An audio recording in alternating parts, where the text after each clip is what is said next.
So your partner's pulling away from you. It feels like they are emotionally withdrawing from the relationship. Everything was great, but all of a sudden now, they just seem distant from you. They're not sending you the kissy face emojis the way they used to. Their replies on text are much shorter. They're not so warm. And when you see this person in person, it feels like they're just detached, that they're keeping you at an emotional arm's length. They're not being warm, cuddly, or affectionate. Physical intimacy, it has dwindled, maybe non-existent. And when it does happen, it feels like it's robotic, like they're just going through the motions, like just get it over with already. And you ask them, is everything fine? Are we okay? And they tell you everything is fine. That maybe they're just stressed at work or this or that, or maybe they deny anything altogether. And it feels like you're going crazy. You can feel them like they're slipping through your fingers, the love of your life, they're slipping away. But they're telling you, on the other hand, that everything's fine. So you feel like you're losing your sanity and you are becoming so incredibly anxious, trying to figure out what's going on and not lose the person that you love, to not watch your relationship that you value so dearly just completely fall apart in front of you. So what do you do? Well, let's break down exactly what's happening, why it's happening, and how to handle it. First of all, emotionally healthy people do not pull away in relationships. They don't do it. If you're dealing with a partner that is emotionally healthy and emotionally available, if there is any kind of concern that they have about the relationship, issues that they have with you as their partner, or issues and concerns and fears and worries, anxieties about the relationship in general, they will directly and clearly communicate them to their partner. They won't just pull away and detach physically or emotionally or both without an explanation. Because without an explanation, they're not even giving their partner the chance to address any concerns or to resolve conflicts or to meet their needs if needs are being unmet. A partner that's emotionally healthy and emotionally available understands that nothing gets fixed without communication. And secondly, the healthy partner knows that that is a very cruel thing to do to somebody, to pull away from them like that. It creates anxiety. It is a natural, normal human reaction to feel anxiety and worry and stress when a person that you love about is pushing you away and pulling away from a relationship. A person that's emotionally healthy and emotionally available would have too much empathy for their partner to put them through that, because that's a very unkind thing to do to anybody, especially a person that loves you. So a partner that is emotionally available and emotionally healthy does not pull away. So right off the bat, if they're pulling away, we already now know that you're dealing with a person that is emotionally unhealthy to a certain degree, that lacks communication skills, that lacks the ability to properly and effectively communicate their feelings. Their fears and insecurities are greater than their ability to communicate. So what they're really telling you is they lack a certain degree of emotional maturity, and they would rather avoid the unpleasant conversation and put you through that kind of anxiety because it's easier for them. It's a lack of empathy.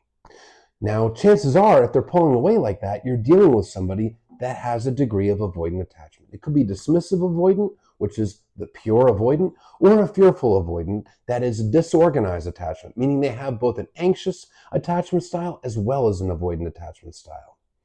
And if they're pulling away, chances are that avoidance side is pretty dominant. And something has triggered their fears, their insecurities around emotional intimacy, maybe conflicts, any kind of needs, expectations. And rather than communicating that to their partner, they're just pulling away, sticking their head in the sand, creating emotional distance. Avoidance, regardless of whether they're fearful or dismissive, they experience profound emotional neglect in childhood, growing up in households where you don't talk about feelings and feelings were not safe to discuss and their own emotions were rejected. So feelings were an unsafe territory. Being vulnerable wasn't safe. They personalize that neglect growing up to feel like there's something wrong with them, like they're defective and unlovable. And they never had anybody show them how to properly deal with any kind of stress or to communicate in a relationship.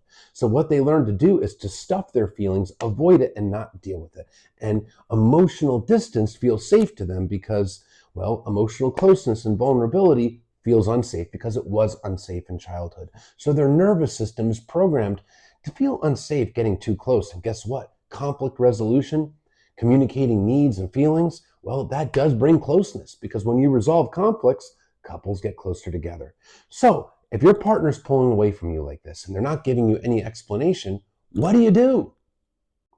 The answer is simple. You hold a boundary. A boundary is your limit of what you'll allow, what you won't allow, what you want, what you don't want, what you need, what you don't need, and what your expectations are. Essentially, you are controlling your limits of what you will willingly subject yourself to. You cannot control them. You can't make them do anything. And boundaries are not about controlling the other person. They're about you controlling your limits. And if them pulling away from you and not communicating with you is not something that works for you, you need to let them know. And it can look something like this. Hey, I've been noticing that there's been some distance between us. Is this connection, is this relationship something that you still want to maintain? Now, you let them answer. And it could be, oh yeah, I've just been busy, or I've been stressed out with work. Or they might just say, yeah, nothing's wrong. Okay, now this is where the boundary comes in. Well, the lack of communication has been really concerning to me. If space is needed, if you need space, that's okay. But I just need to be told what's going on, because when there isn't any communication and I sense a withdrawal, whether it's emotionally or physically from the relationship, that's something that gives me anxiety, and it doesn't really work for me.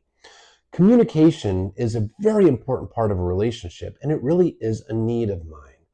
And if that open and close communication is not something that you're able to do, then this relationship wouldn't work for me.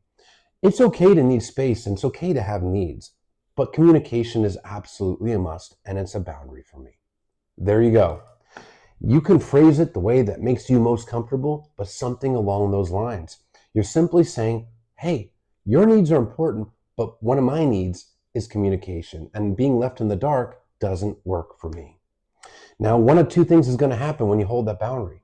The best scenario is that they pay attention and they have enough empathy and consideration for you to make adjustments, take accountability, and show up.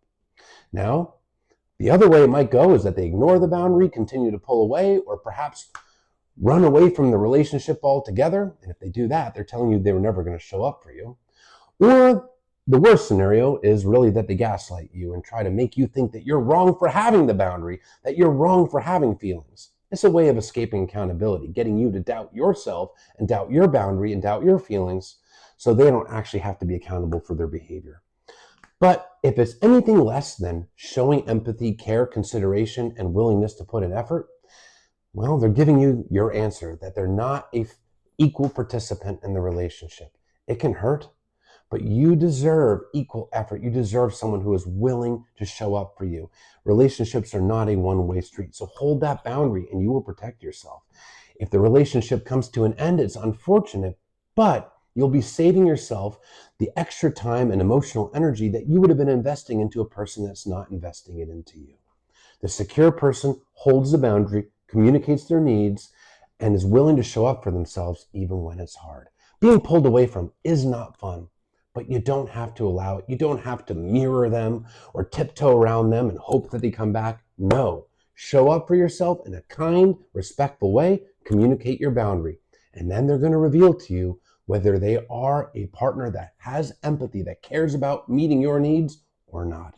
And if they aren't willing to show up for you, believe them. It's painful, but believe them. Because you know what? There's 8.4 billion people in the world, and you will find a connection with somebody else that is willing to show up for you. Your boundaries are how you get there.